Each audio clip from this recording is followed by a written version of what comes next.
Buenas tardes.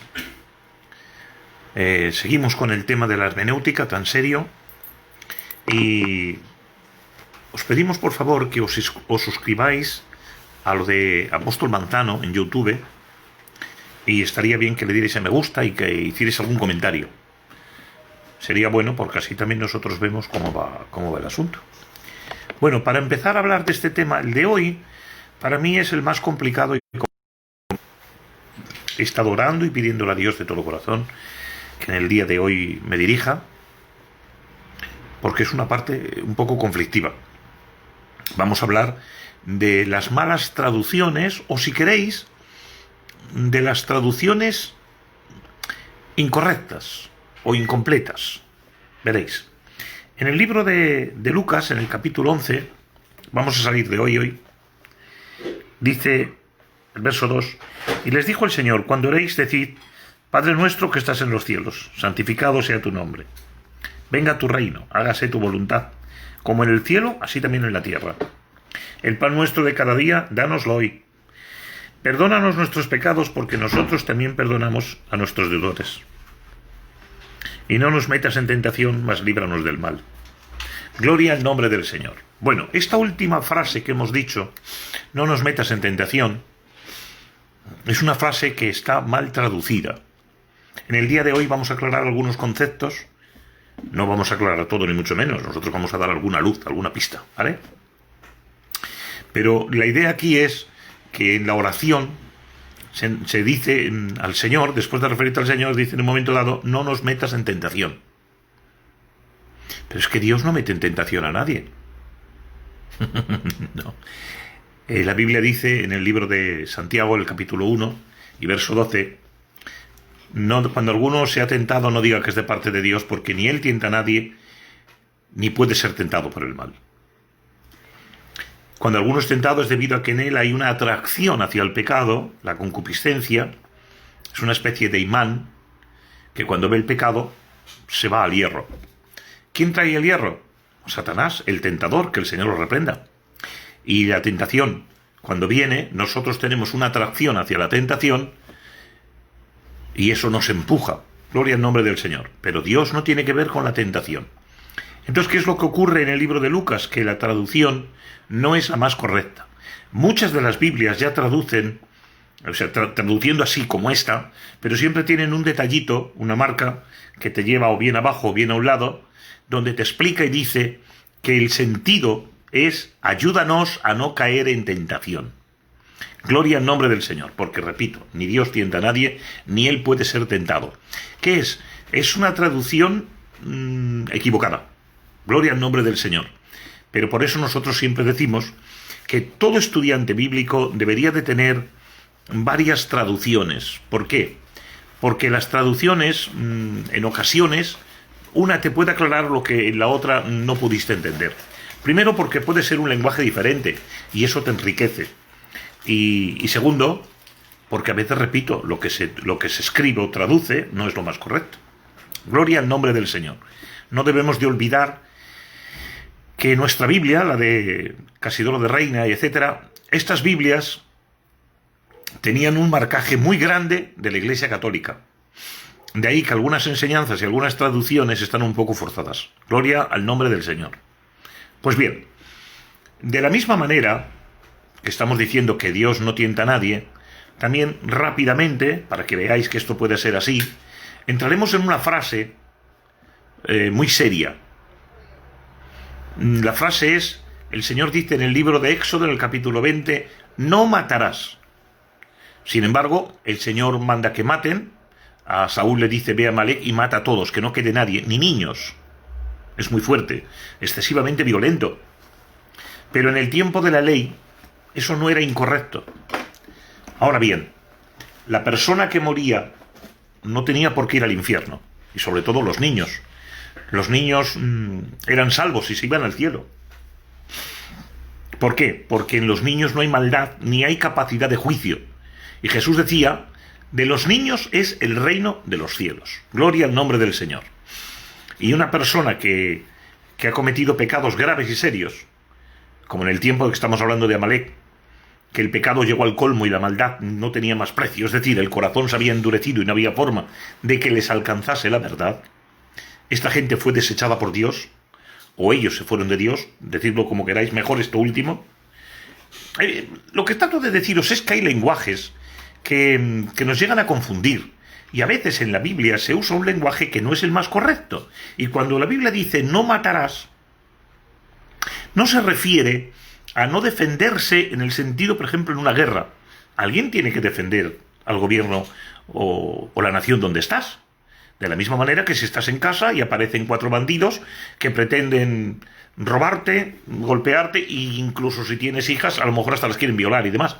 Señores, cuando alguien ahí defiende su casa, que es su deber, si mata a alguien, no se le llama asesinato. Nadie lo culpa de haber matado a nadie, porque esto no se considera asesinato. Esto es sencillamente defensa propia. Y cuando un policía, defendiendo al lugar donde está, bajo la autoridad que le han dado, él dispara a un delincuente porque el delincuente también le está disparando a él y mata al delincuente, nadie lo va a condenar por eso, ni lo van a juzgar, porque era el cumplimiento de su deber. Bueno, de esta manera lo que tratamos de decir es que la palabra no matarás es una palabra que para el pueblo judío no es como para nosotros. Nosotros englobamos la palabra no matarás en completo y decimos que no matarás es que nadie puede coger una pistola ni para defenderse de los bandidos, ni para defender a su familia, ni para ser policía. Y yo ahí estoy en contra. Porque no es esto lo que dice el texto. Porque el propio Dios mandaba matar. Es decir, si queréis, el propio Dios se echaba a un lado y permitía que la justicia se aplicara sobre el bandido. El Señor le dijo a su pueblo: si me obedeces, yo estaré contigo, te defenderé, y esta tierra te será para ti. Pero si por el contrario desobedeces y vas al pecado y te llenas de idolatría, vas detrás de las ideas que tiene la gente de aquí, pues acabarás en manos de ellos, porque yo les permitiré, sería la palabra apropiada, les permitiré que vengan y que os maltraten con el fin de que arrepentido volváis a mí, y al volver a mí yo os defienda de ellos también. Gloria al nombre del Señor. Sé que es un poco delicado, y por eso os digo que este tema para mí es un poco complicado, ¿vale? Bueno, la palabra no matarás en realidad debería de haberse escrito de otra manera, porque para los judíos es de otra manera. La palabra no matarás para el pueblo judío significa no asesinarás al inocente. No es asesino la persona que se defiende de unos bandidos. No es asesino el policía que mata a otro bandido. No es asesino el que va a la guerra y por defender a su país mata a algunas personas. Eso no se llaman asesinatos.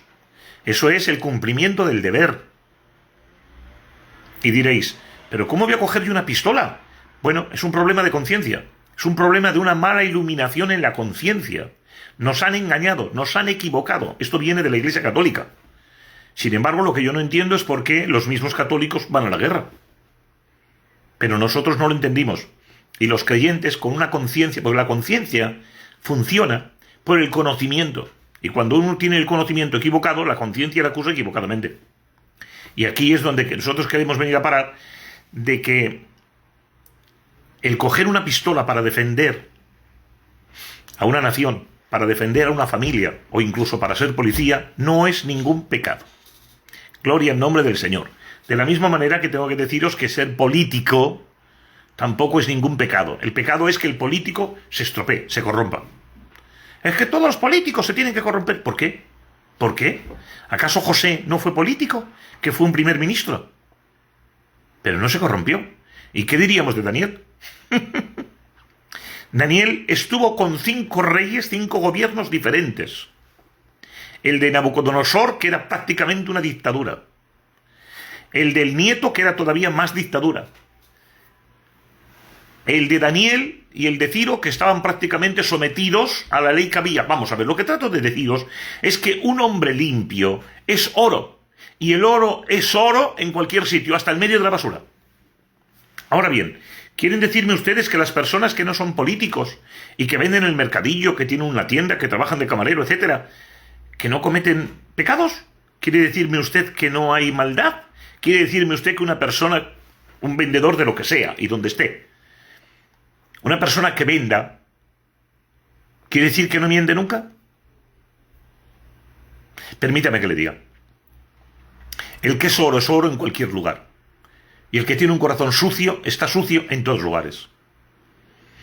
O sea, es decir, no es el lugar lo que te hace a ti ser un hombre de Dios o una mujer de Dios. No, es tu corazón, tu postura ante Dios. Gloria el nombre del Señor. Miren, hace tiempo alguien me habló y me dijo que había un negocio muy bueno vendiendo oro. Y me animó como amigo mío, me dijo, oye, yo he puesto una tienda y esto funciona. Y solo tienes que gastarte 900 euros o 1000. Y como costumbre mía, me puse a orar y le pedí permiso al Señor y el Señor me dijo, eso no es para ti. No lo entendí. Pero con el tiempo algunos ministerios me han dicho que vender oro era muy complicado y que había muchas tentaciones, porque mucho oro del que se compra no tiene papeles y mucho oro del que se compra es robado. Y algunos me dijeron noblemente, con mucha nobleza, me dijeron que algunos han salido dañados porque es un trabajo para gente muy limpia y muy seria o para gente que no tenga conciencia. Ser un hombre de Dios es complicado, ser oro es muy complicado. Pero que quede bien claro, no es la política la que te convierte a ti. No. No es el trabajo, no es el lugar. Eres tú. Eres tú. Gloria al nombre del Señor. Ha habido en la Biblia otros políticos que han sido sanos y buenos. Mardoqueo fue otro de ellos, fue otro primer ministro. Y los amigos de Daniel eran ministros también con él. Y la misma reina Esther, llegó a ser reina de un pueblo que no era creyente. ¿Qué tratamos de decir? Entendamos esto. La palabra no matarás significa no asesinarás al inocente. Si uno es policía, lo que tiene que hacer es lo que dijo Juan Bautista cuando venían a él a bautizarse, y entre ellos venían soldados. Y él les decía, porque decían ellos, ¿podemos bautizarnos? Y él decía, por supuesto. Lo único que se os pide es que no abuséis del poder que tenéis. Que no hagáis trampas, que seáis sanos. Gloria el nombre del Señor. Bueno, en este concepto que estamos hablando, que es muy importante que se entienda, a veces la traducción, repito, no es la más correcta. Porque diciendo una cosa a la Biblia, nosotros la entendemos literal, pero ojalá entendamos esto que he dicho en repetidas ocasiones. A la Biblia hay que tratar de verle la intención, el espíritu que está detrás de lo que está escrito. Es decir, ¿por qué dice esto? Usted lea el pasaje entero. Nunca coja un texto sacado del contexto, porque así como algunos dicen, formará usted un pretexto. No. Usted coja el texto y lea el pasaje entero, y si hace falta el capítulo entero, y verá a razón de qué se ha escrito ese texto. Gloria al nombre del Señor. Veremos otro muy serio. Cuando hablamos de la mujer de Job, en cierto momento la mujer de Job ve a Job que se está muriendo. El hombre estaba en una condición terrible. Y le dice, maldice a Dios y muérete. Para algunos, a todos que escuché predicar esto, a mí me molestan, porque critican y condenan a esta mujer de una manera terrible. Y yo no creo que tengamos derecho a condenar a una mujer, porque antes de nada debemos de ver en su situación. Veréis, esta mujer había sido una mujer que se había casado con un hombre privilegiado. En aquel tiempo era el más grande entre los orientales, el más rico, el más sabio, hasta el punto que cuando él hablaba los príncipes se tapaban la boca. Él era un hombre que pasaba por una calle y los jóvenes no se atrevían a venir de frente y rodeaban para no encontrarse con él. Él decía, yo no soy el jefe. No, yo no soy el rey. ¿Qué va? Pero donde yo estoy, lo que yo diga es una sentencia. No tenía el nombre, pero tenía los hechos.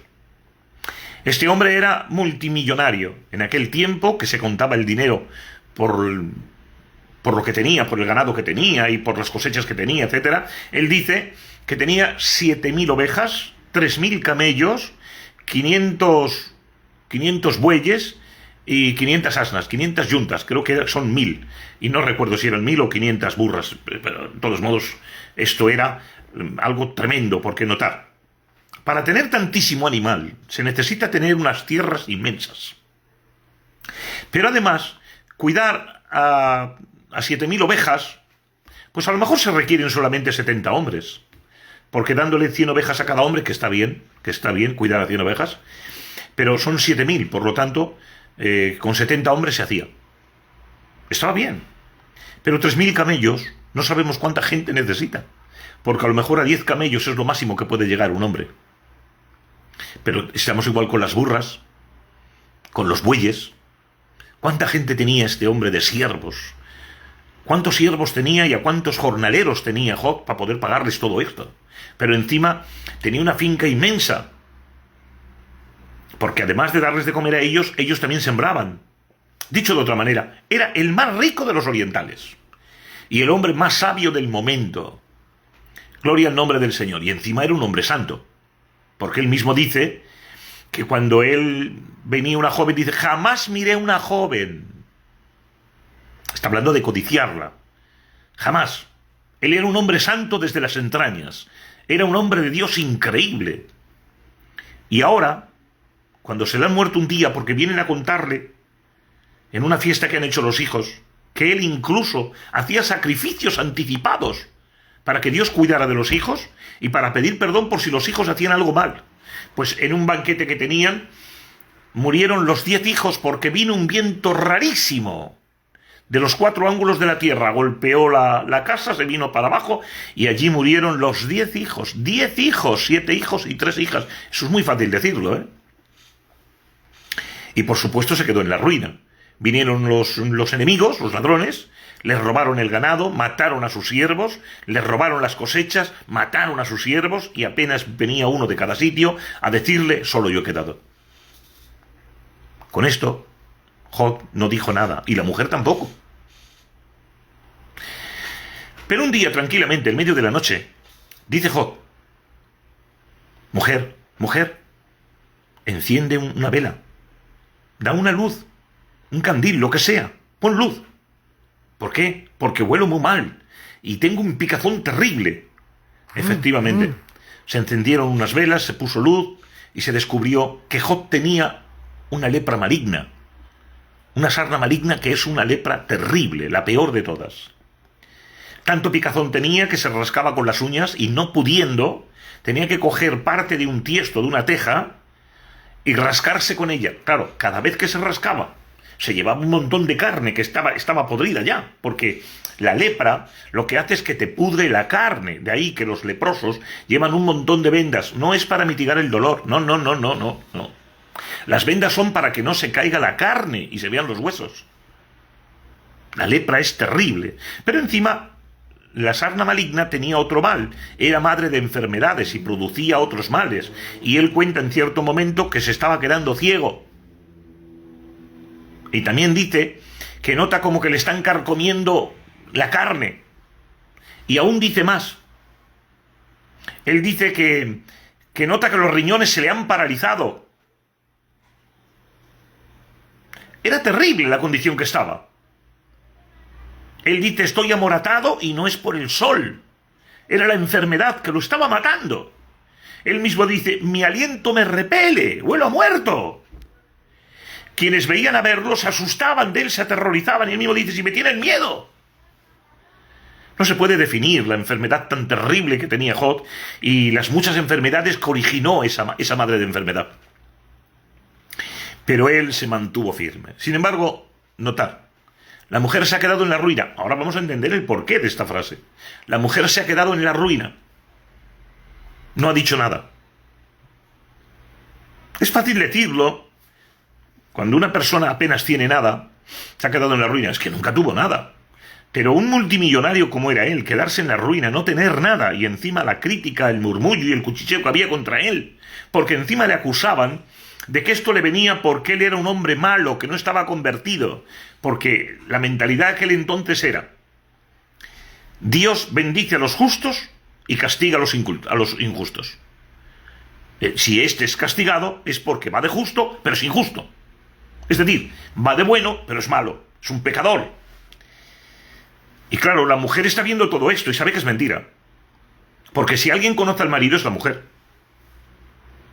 Y la mujer sabe cómo es Job, el más santo de todos. ¿Cuántas veces ha tenido que reñirle? Porque él mismo decía que cuando veía un cojo se iba donde él y era pies para el cojo y ojos para el ciego. Él ayudaba a todo el mundo y el que en algún momento alguno decidía apartarse de Dios, él iba a hablarle de Dios y lo volvía a Dios.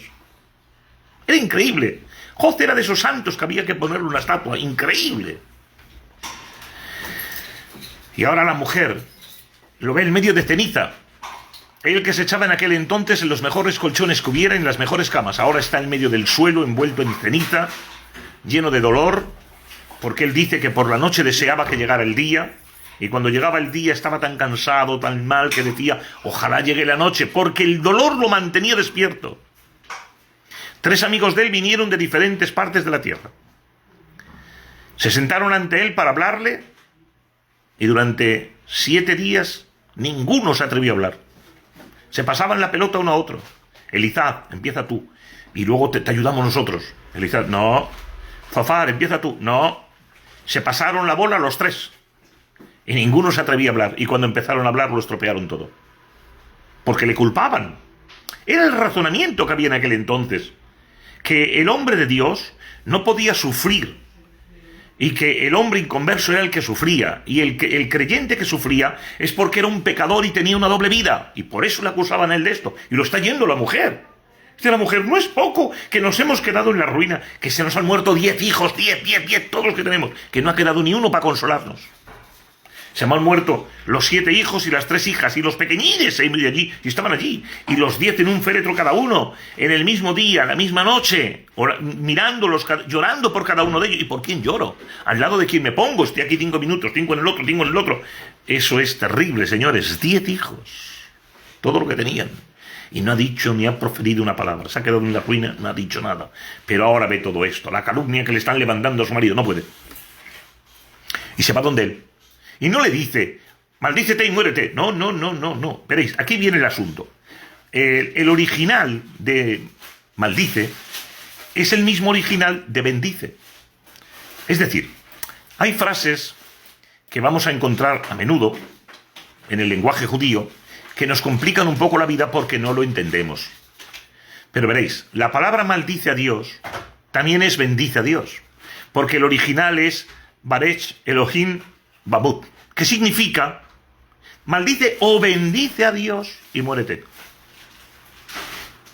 Aun cuando fuese la palabra maldice en lugar de bendice, la idea no es maldice a Dios y olvídate de él. No. Maldice a Dios y muérete, hombre, ya está bien, mira cómo estás, hombre, todavía vas a seguir así, pues maldice a Dios y muérete, para que no sufriera más. Pero es que no era esa la frase de ella. Ella lo que está diciendo es bendice a Dios y muérete, ponte a cuentas con él, hombre, ya está bien. No se puede sufrir tanto. Gloria al nombre del Señor. Usted puede decir lo que le dé la gana de esta mujer. Yo personalmente no le llevo la suela a los zapatos. No. Ella se quedó en la ruina, ni una palabra. Perdió los 10 hijos, 10. No dijo una palabra. ¿Usted aguanta tanto? ¿Usted aguanta tanto? Yo no. Ella lo aguantó. Pero encima que le levanten un falso al marido, que le estén diciendo todo esto y que vea que el marido se le está muriendo poco a poco. Aún más, os diré una cosa muy seria que tenemos que entender que tiene el pueblo judío, y así entenderemos mejor la Biblia. En aquel tiempo, y posiblemente durante, incluso a lo mejor ahora, los judíos tenían una idea equivocada y creían que de Dios venía todo lo bueno y lo malo. Por eso, cuando dice la mujer, bendice a Dios y muérete, ahora Job le contesta, como una loca estás hablando, como una tonta, como una fatua. ¿Recibiremos de Dios el bien y el mal no? El Señor dio, el Señor quitó. Es decir, para Job y para aquella gente de aquel entonces, todo venía de Dios, lo bueno y lo malo. Es decir, que para Job y la mujer de Job, los 10 hijos que murieron porque fue Dios el que mandó ese viento. Y se quedaron en la ruina porque los enemigos que vinieron los mandó Dios. Era un conflicto terrible. Yo no lo habría aguantado. ¿Qué queréis que os diga? Yo no tengo esa capacidad, no tengo esa madurez. Por eso yo a esta mujer la aplaudo. Repito, no le llego a la suela de los zapatos. A Job, ya ni hablar. Porque esto es lo grande, que aunque haya mujeres tan extraordinarias como la mujer de Job, todavía hay hombres mejores como Job. Gloria el nombre del Señor. Bueno, deciros que en la Biblia hay una cosa que tenemos que tener en cuenta, que a veces las palabras, diciendo una palabra, está diciendo otra, porque a veces la misma habla de dos. Por ejemplo, la salvación y la sanidad en la Biblia es el mismo equivalente. Cuando el Señor dice a la mujer que le había tocado, la de flujo de sangre, y le dice, mujer, tus pecados son perdonados, has sido salvada. ¿Cómo salvada? ¿Ha sido sanada? No, las dos cosas. Porque es que una va con la otra. Lo que trato de deciros es que a veces la palabra sanidad es el equivalente de salvación, como la palabra salvación es el equivalente de sanidad. En la misma línea, tengo que deciros que la palabra adulterio y fornicación son la misma. Sí, veréis. La Biblia enseña en el libro de Mateo, capítulo 19 y verso 9, que solo se puede divorciar uno por causa de fornicación. Si la fornicación es la que nosotros decimos en nuestro lenguaje español, que significa fornicación es cuando alguien está soltero, y sin embargo adulterio es cuando alguien está casado. Entonces, ¿cómo puede ser que la mujer adultere si está soltera? Pues si era fornicación por estar soltera, la podría abandonar. Pero veréis, es que no está hablando de esto. Es que la palabra fornicación y adulterio es la misma.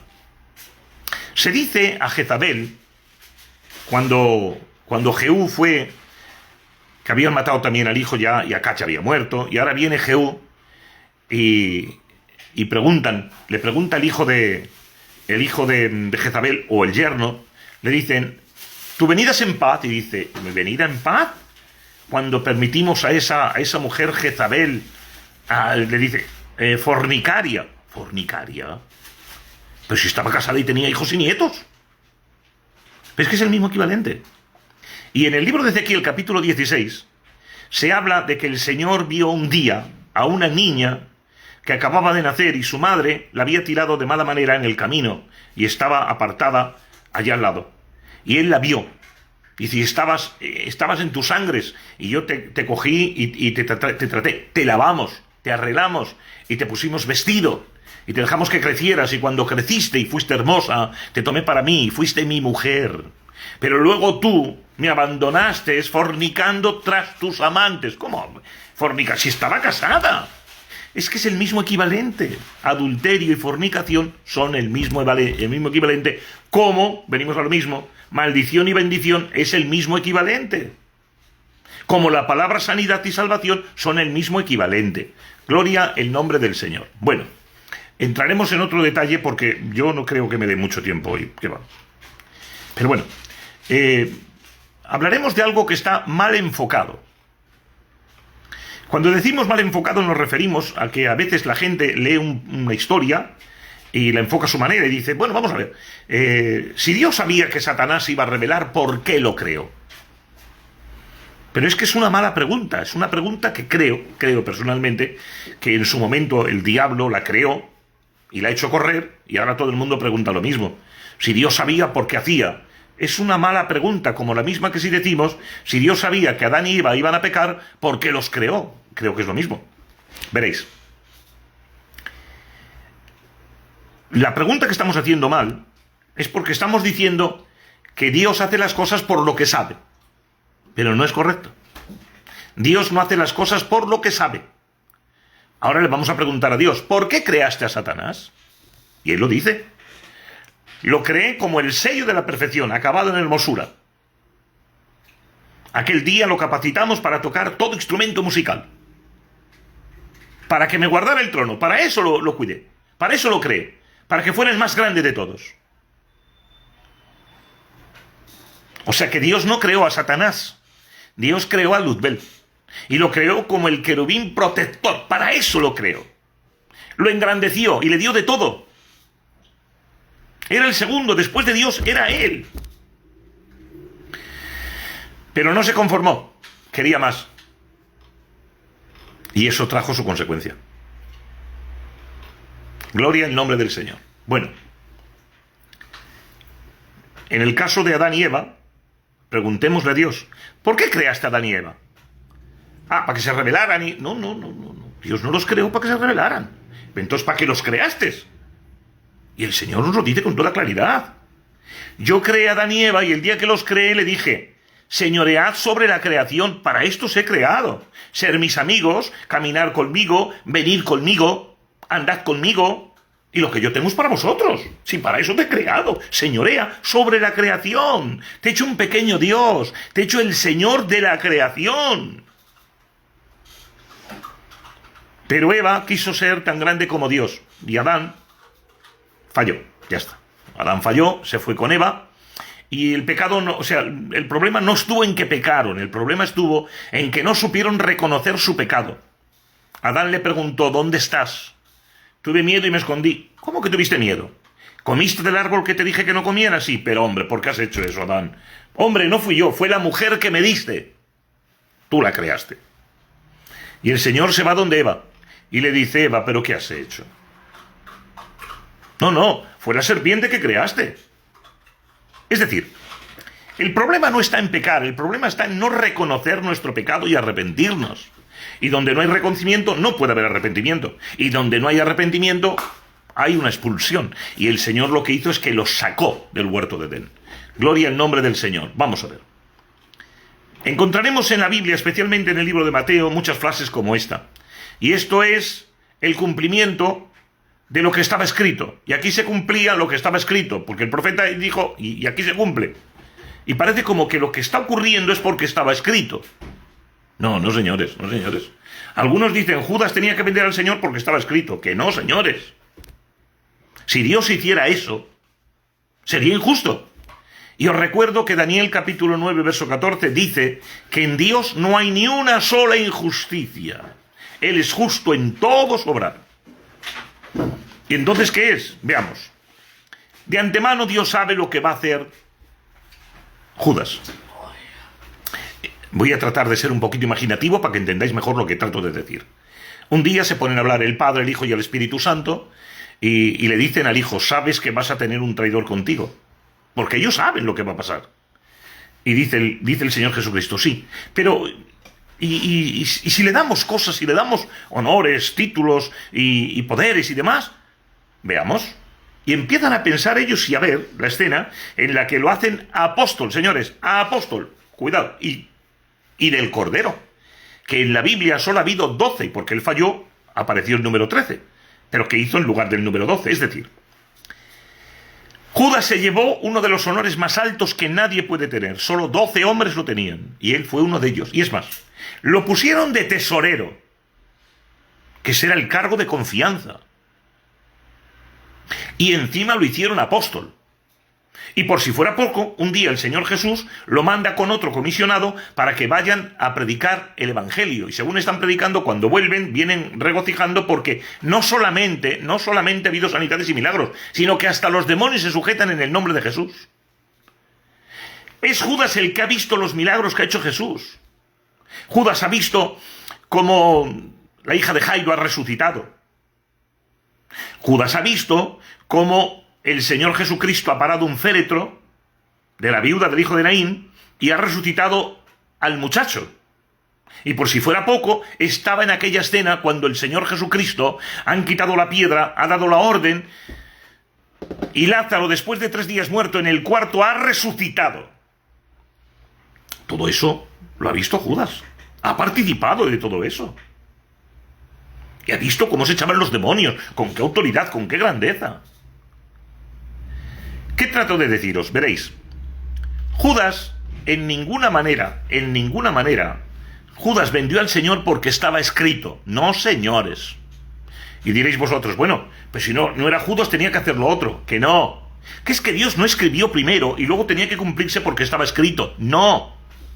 Ese es un lenguaje que utiliza Mateo porque está hablando al pueblo judío y está hablando en su lenguaje judío diciéndoles que era necesario que entendieran que lo que estaba ocurriendo era lo escrito y el cumplimiento, para que entendieran que Jesús era el Mesías que estaban esperando. Pero es un lenguaje equivocado para nosotros. Para los judíos no, para nosotros sí. Porque la intención de Mateo no era la que nosotros podemos entender. Estaba escrito aquí, y esto tenía que cumplirse porque estaba escrito. No, señores.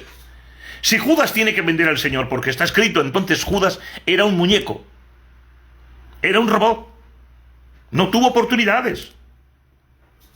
No. Judas vendió al Señor aquí, para que me entendáis. Judas vendió al Señor en el año 32-33 de la era, en el año 32-33, porque se escribió unos 800 o 1000 años o 1000 y pico años antes en los libros de los Salmos, cuando se escribía que el que unta conmigo en el plato, mi amigo de confianza, es el que me va a vender o traicionar. ¿Pero por qué mandó el Señor que profetizaran eso? Porque Dios sabía de antemano que le dieran las oportunidades que le dieran a Judas, Judas lo iba a vender. Por eso dice, escribe, porque hagamos lo que hagamos, el bandido este lo va a hacer.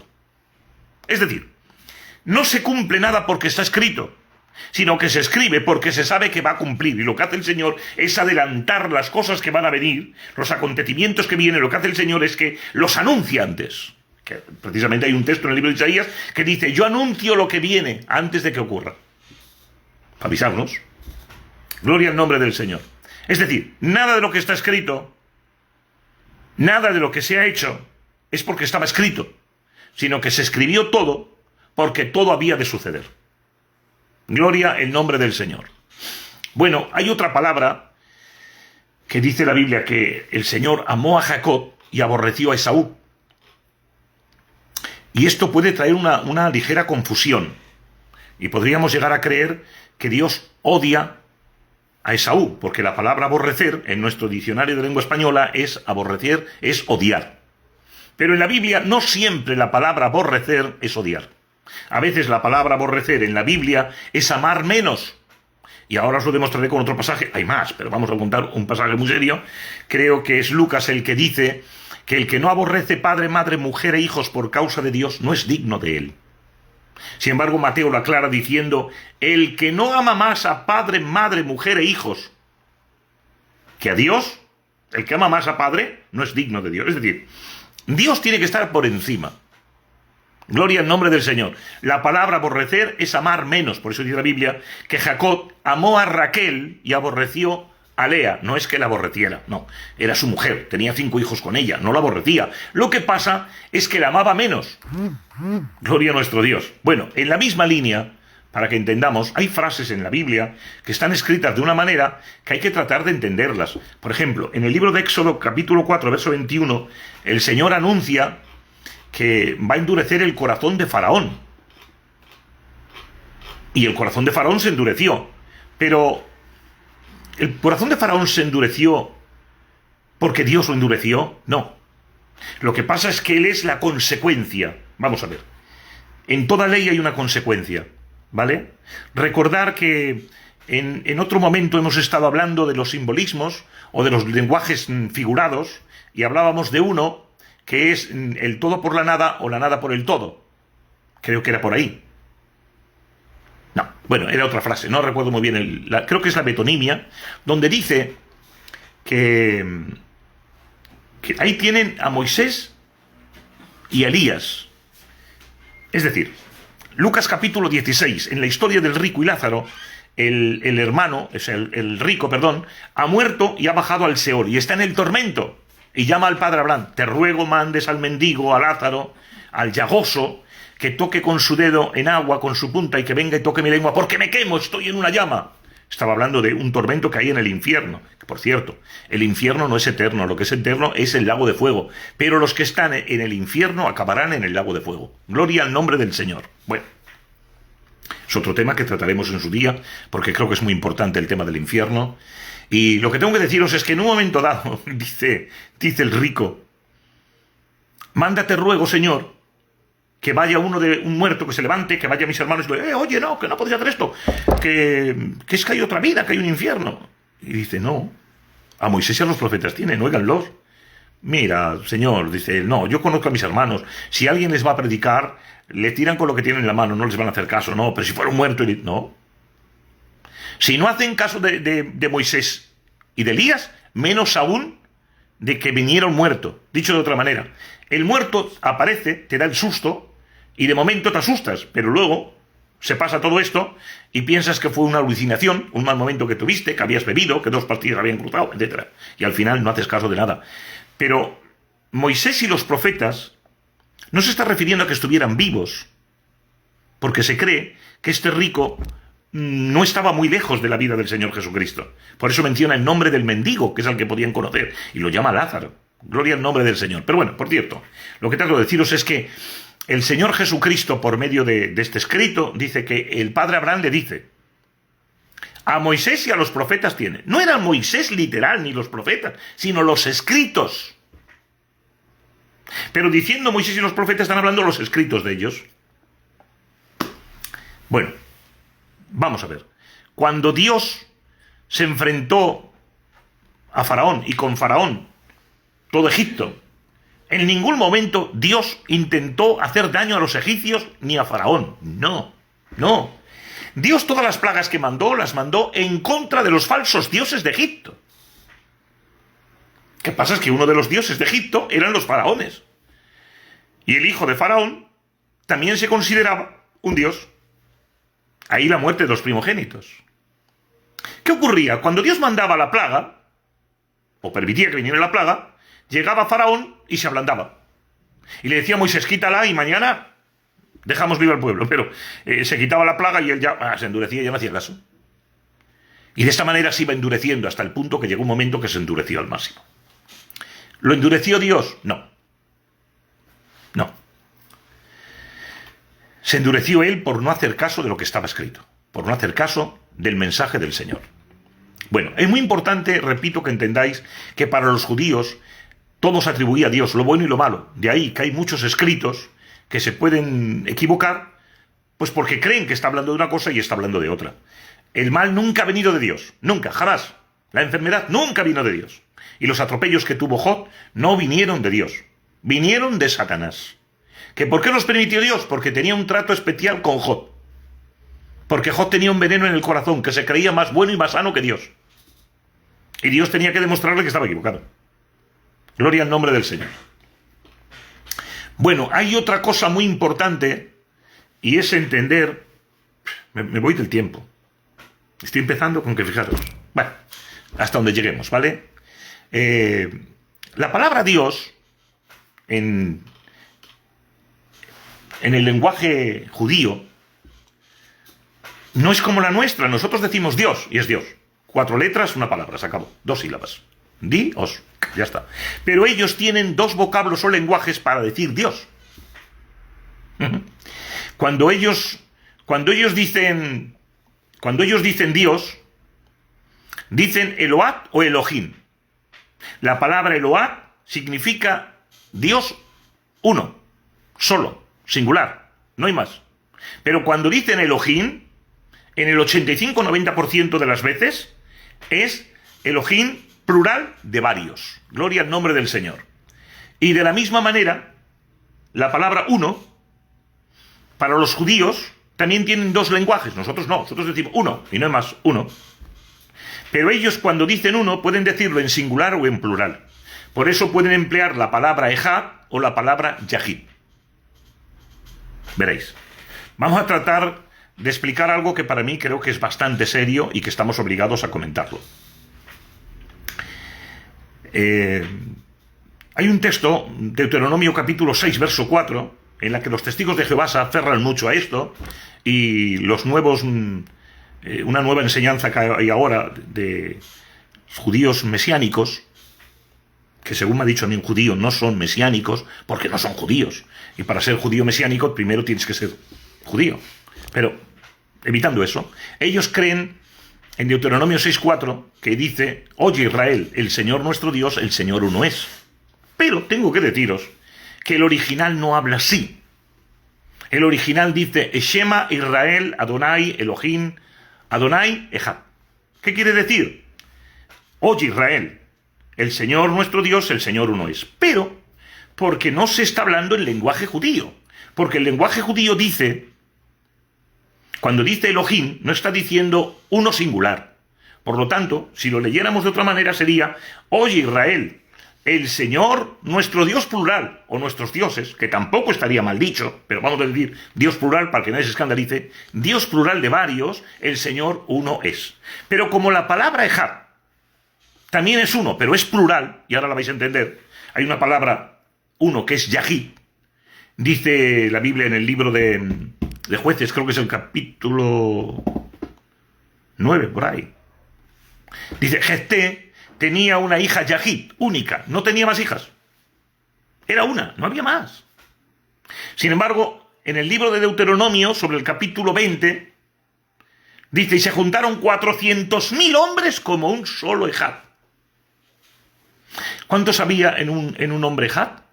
400.000. Por lo tanto, esta palabra última dice uno de varios. Así que vamos a volver a leer ahora. Oye, Israel, el Señor, nuestro Dios plural de varios, el Señor, uno compuesto de varios son o es. Pero os diré algo gramatical. Esto es gramatical. Esto lo tiene todos los lenguajes. El nuestro español también.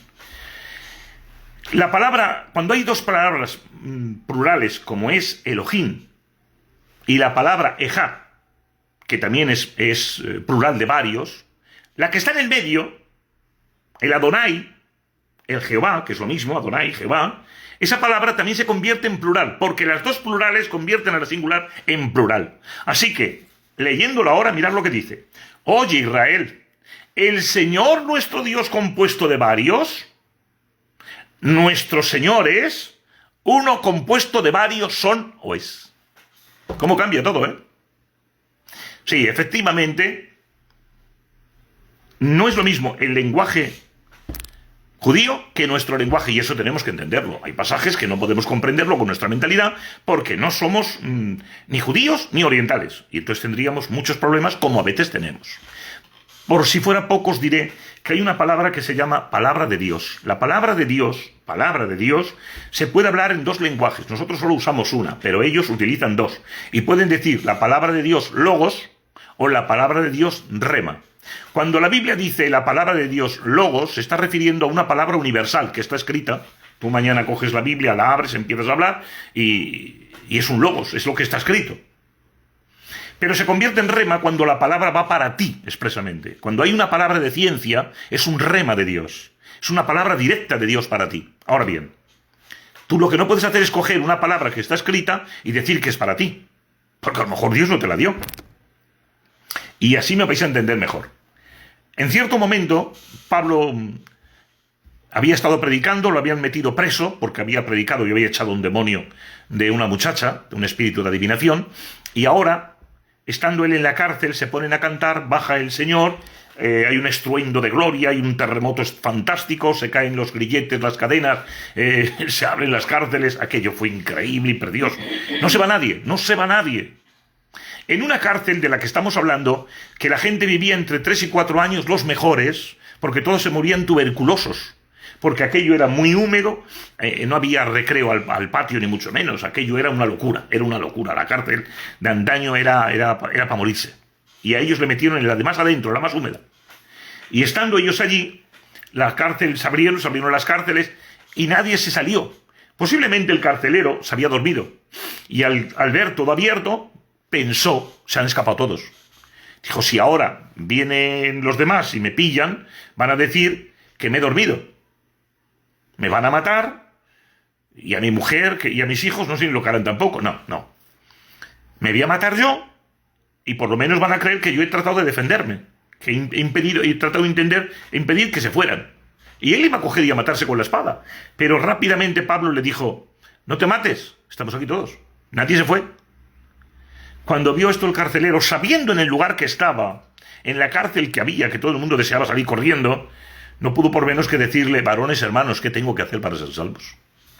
Es normal. Pablo le dice, cree tú y serás salvo tú y tu casa. Aquella noche fueron a la casa del carcelero, allí él les curó, les dio de cenar, ellos ministraron, y su familia entera creyó y se convirtió. Y a veces hemos usado ese texto mal utilizado. Bueno, yo me he convertido, entonces mi familia también se va a convertir. No. Eso fue un rema, una palabra de ciencia para el carcelero, pero no para nosotros. A lo mejor sí, pero a lo mejor no. Es una palabra para todo el mundo, pero especialmente era para el carcelero. ¿Para ti es esa palabra? A lo mejor no. A lo mejor solo está escrita. Lo entenderéis mejor. Viene el Señor por el agua. Pedro y los discípulos están en la barca. Y cuando ven a Jesús por la noche, que no distinguían quién era, y lo ven andar por encima del agua, pues se ponen a gritar y extrañados y atemorizados. ¡Un fantasma, un fantasma! Jesús dice, no temáis, yo soy. Y dice Pedro, si eres tú, Señor, mándame a mí que vaya hacia ti. Ven. Pedro se bajó de la barca, puso los pies en el agua y no se hundió. Sin embargo, al rato, por dudar del viento que había y el mar que estaba medio embravecido, se asustó y se hundía. Jesús vino, le tendió la mano y le dijo, ¿por qué dudaste? Veamos. Pedro anduvo por el agua, es cierto. Pero es que a Pedro el Señor le dijo, ven. Pero a ti te lo ha dicho. Hombre, es que está escrito aquí. Y si lo hizo con Pedro, también lo hace conmigo. ¿Por qué? ¿Quién te ha dicho a ti eso? No. Hay palabras que son de Dios. Para uno personal. Pero hay palabras que son para todos y para ninguno. Es decir, hay palabras para aprender. Y hay otras palabras que son personales para mí. Es un plan de Dios que Dios tiene conmigo. Gloria al nombre del Señor. Bueno, rápidamente, como antes decíamos, hay que verle la intención de la traducción. De la traducción, bien dicho. La sanidad y la salvación son el mismo equivalente. Hay pasajes en la Biblia, como este que es una señal para el tiempo, no del arrebatamiento, sino para la segunda venida del Señor Jesucristo. Es decir, un poquito antes del milenio, dice, será como en los días de Noé, que se casaban, se daban en casamiento. A ver, este texto lo que está hablando es de que en aquel tiempo, que eso lo podéis leer en el libro de Romanos, Romanos habla del tiempo de Noé, vais a leer que en los días de Noé el hombre se iba con el hombre y la mujer con la mujer. Y diréis, bueno, el homosexualismo ha existido toda la vida, está escondido, pero ha existido siempre, sí. Sí, pero aquí no está hablando de eso. Está hablando de la permisión. Porque en los días de Noé se permitía que los hombres se casaran con los hombres y las mujeres con las mujeres. Y en nuestro tiempo, yo tengo que decir, en mi tiempo, yo no recuerdo, no, que va. Hace unos años para acá, sí, se ha abierto la veda, como podemos decir, y ahora sí. Ahora el hombre se casa con el hombre, la mujer con la mujer, tienen los mismos derechos que un matrimonio normal, pueden adoptar hijos. Bueno, pues esa es la señal que daba el Señor. A ver, lo que trato de deciros es que a veces en la Biblia hay que tratar de verle la intención. Mirad, la palabra nepes en la Biblia, en hebreo, dice, nepes significa alma. Pero cuando usted va a la Biblia, va a encontrar que a veces el nepes, alma, el nepes, no traduce alma, sino traduce corazón. Cuando Jesús decía, del corazón salen los malos pensamientos, adulterios, mentiras, hurtos, etc., no estaba refiriéndose al corazón de carne, estaba refiriéndose al centro de la persona, al alma, al nepes. ¿Que por qué han traducido corazón? Bueno, pues no es una mala traducción. Al contrario, si usted coge 4 o 5 Biblias diferentes y en una encuentra que la Biblia nepes lo traduce como corazón, como conciencia, como voluntad, y en otra, alma, usted entiende que las 4 son la misma. ¿Y qué es lo que está diciendo? Que en el alma está la conciencia, está la voluntad de la persona y es el centro de la persona. Gloria al nombre del Señor. Cuando Pablo habla de golpear el cuerpo y ponerlo en servidumbre, incluso de golpearlo y hasta matarlo, no está hablando del cuerpo físico, está hablando del cuerpo de pecado, de los apetitos pecaminosos que hay en el alma. Y cuando él dice, miserable de mí, ¿quién me librará de este cuerpo de muerte? No se refiere al cuerpo humano físico, está refiriéndose al alma, que es la que tiene la voluntad propia, que es quien se mueve, quien hace y quien deshace. El cuerpo solo es el estuche donde estoy yo. Este ojo no ve, el oído no oye, la boca no habla. Solo son instrumentos que utiliza, órganos que utiliza el alma para ver, para hablar, para oír. Pero quien está dentro es el alma y es la que manda. Gloria al nombre del Señor. Bueno, el tiempo se ha acabado, pero voy a intentar, a ver si puedo daros una luz más, que es que hay muchas, estoy buscando una. Bien, yo creo que esta podría valernos para hoy. Necesitamos conocer a Dios, necesitamos conocer su palabra. A veces se pueden hacer cosas con buena intención, pero la buena intención puede que no sea buena. Veréis, para que entendáis lo que digo. Saúl va a entrar en una guerra y dice, hagamos un ayuno y pide a todo el mundo que ayune, y el que coma en ese tiempo de guerra, él mismo se encargará de matarlo. Jonatán, que no ha oído nada, no sabe nada, va a ir a la guerra, está con el escudero, tiene hambre, no han comido, y lo que hace es que ve un panal de miel, mete la espada, saca un poco de miel, come él y le da al escudero. Pero cuando viene y dice que ha comido miel, el rey quiere matarlo porque él se ha saltado la prohibición.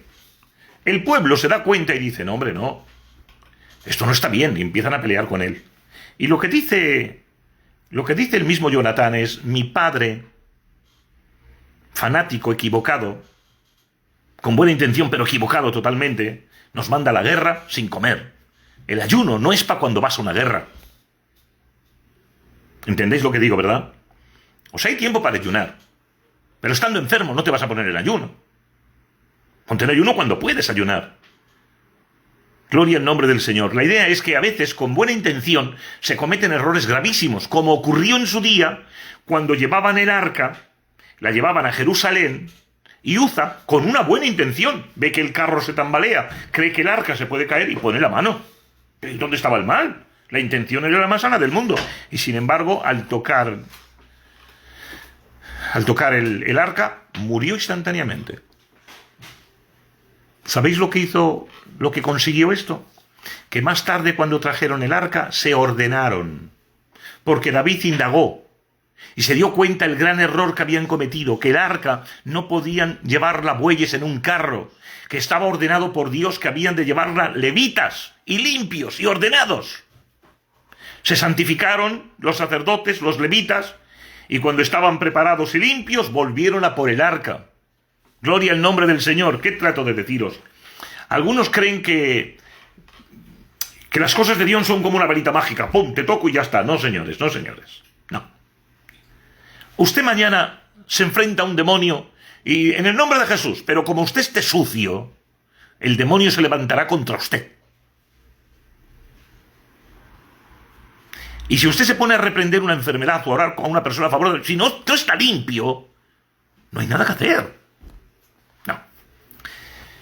La idea es, tenemos que tener conocimiento de lo que Dios quiere, porque con buena intención podemos hacer lo que hizo aquel muchacho. Prepararon una olla para hacer un potaje para todos los profetas jóvenes que habían venido, y uno de ellos, sin saberlo, echó veneno. Menos mal que estaba el hombre de Dios, que por el don de ciencia recibió la revelación, cogió un poquito de harina, la echó y se sanó. Pero si no llegaba a estar Eliseo, que el día pasan hambre, y otros habrían muerto envenenados. Por lo tanto, es que se nos acaba el tiempo, lo siento. Hasta aquí está bien. Yo me había propuesto 1 hora más o menos. Nos queda otra parte, y en la otra parte intentaremos hacer un resumen cortito de todo lo que hemos ido ministrando. Nuestro deseo es que el Señor os bendiga y que entendáis que nuestro propósito es hacer entender que a veces las traducciones no son las mejores, por eso os recomendamos desde aquí. Os recomiendo que tengáis varias Biblias. Hay un Nuevo Testamento que tiene 4 versiones, creo que son, y hay otro Nuevo Testamento que tiene otras 5, pero aparte hay otras Biblias que tienen una expresión nueva, son nuevas versiones, y tenerlas no son malas. Gloria al nombre del Señor. Bueno, pues hasta aquí la palabra. Que el Señor os bendiga a todos un montón. Y desde aquí vamos a hacer una oración ahora. En el nombre del Señor Jesucristo te damos gracias, Señor, por esta exposición de la palabra. Te doy gracias porque has estado conmigo. Siento que no se haya podido ministrar ni mucho menos lo que había que decir, pero creo que se ha dicho lo que tú querías que dijéramos. Bendice a cada uno de los oyentes. Bendice a sus hogares. Bendice a sus familias. Bendice su economía. Bendice su vida de salud, sánalos, da salud, Señor. Despierta en ellos un vivo deseo por aprender de ti. Abre sus ojos espirituales, Llénalos de tu unción y atráelos a ti. Gracias por todo lo que estás haciendo y vas a hacer. En el nombre de Jesús. Amén. Solo pediros, por favor, no dejéis de orar por nosotros, porque necesitamos vuestras oraciones. Vamos a seguir ministrando. Cuando se acabe esto, pues entraremos con algunas doctrinas muy serias. Que el Señor os bendiga un montón.